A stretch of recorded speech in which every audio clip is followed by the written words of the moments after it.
ڕێز و سڵاو بۆیەوە بینەران و گوێگرانی خۆشەویستی تەلەڤیزیۆنی کۆمەڵە لەگەڵتاندان بۆ پێشکەشکردنی گەشتیاوەڵەکانی سەر لە بەیانی ڕۆژی سێشەممە. سەرتاش بە سەردێڕی چەند هەواڵەیەک دەست پێ دەکەین.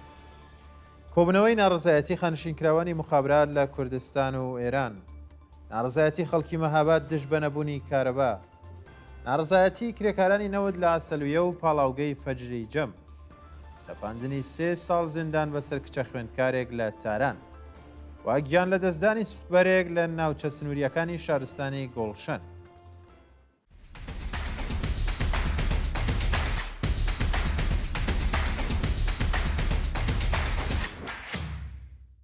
کۆبنەوەی ناڕزایەتی خانشینکراوانی مخابرات لە کوردستان و ئێران.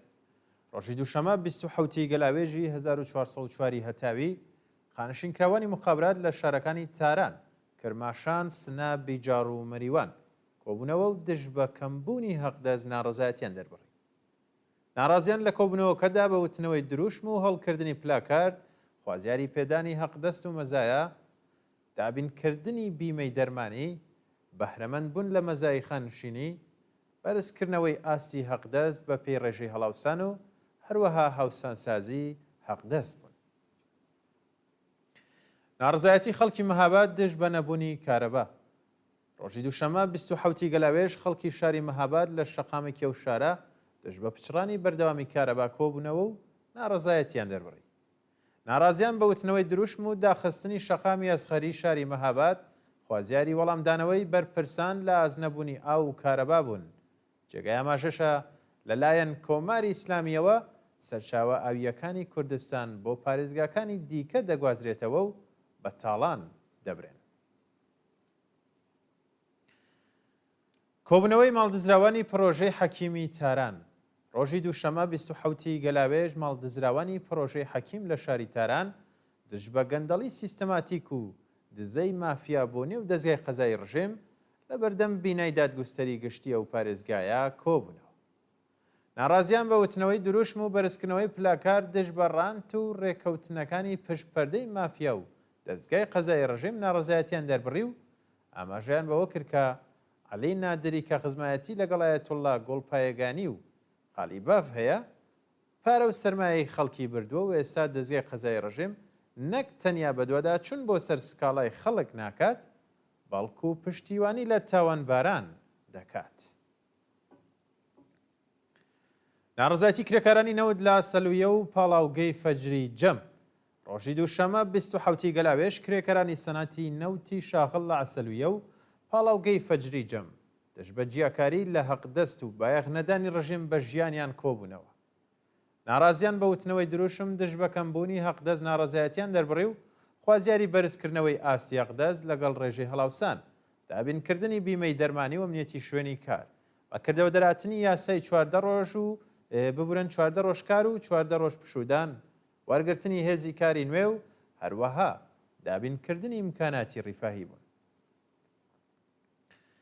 ئازادبوونی دوو کرێکاری دەست بە سەرکراو لە پترۆشیمی رازی ماهشەهر.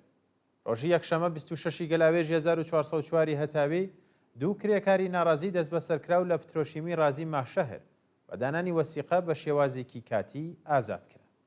ئەو دوو کرێکارە بە ناوەکانی ئەحمەد عەساکەرە و جەواد ڕاشدی هاوکات لەگەڵ کرێکارانی دیکە لە بەردەم دەفتەری ناوەندی ئەو شیرکەتە لە لەنگەرگەی ماهشەهر کۆبوونەوە و دژ بە گەندەڵی سیستەماتیک لەو شیرکەتە پێنەدانی هەقدەست و هەروەها دابین نەکردنی بیمەی دەرمانی ناڕزایەتیان دەربڕی بوو.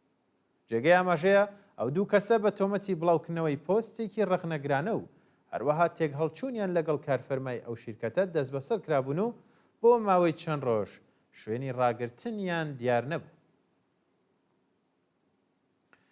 دەست بەسەرکردنی باوکێکی دادخواز لە کەرەچ. ڕۆژی شەممە 25 گەلاوێژ 1404 هەتاوی مرتەزا دامور تەمەن 70 ساڵ و لە ئەندامی بنەمەڵە دادخوازەکان لەلایەن هێزە ئەمنیەتیەکانەوە دەست بەسەر و ڕەوانەی بەندینخانەی ناوەندی هەمەدان کرا.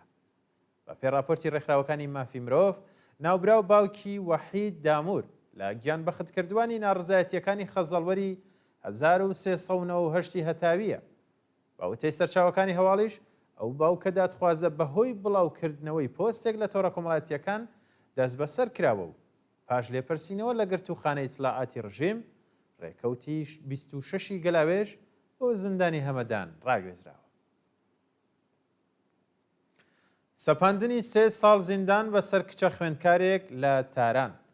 هەستی میری خوێندکار لە زانکۆی علامە تەباتەبایی لە شاری تاران لەلایەن لقی 26 دادگای ئینقلابی و شارەوە حکومی 3 ساڵ زیندانی تەعزیری بەسەردا سەپێنرا.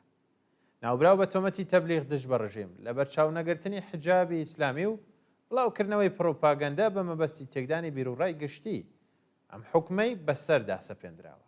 جێگای ئەمەژەشە لە مانگەکانی ڕابردوودا بە تایبەت پاش شەڕی 12 ڕۆژەی ئێران ئیسرائیل ڕێژەی دەست بەسەرکردن هەروەها گوشار بۆ سەر چالاکوانانی سیاسی و مەدەنی بە شێوەیەکی بەرچاو بەرز بووتەوە.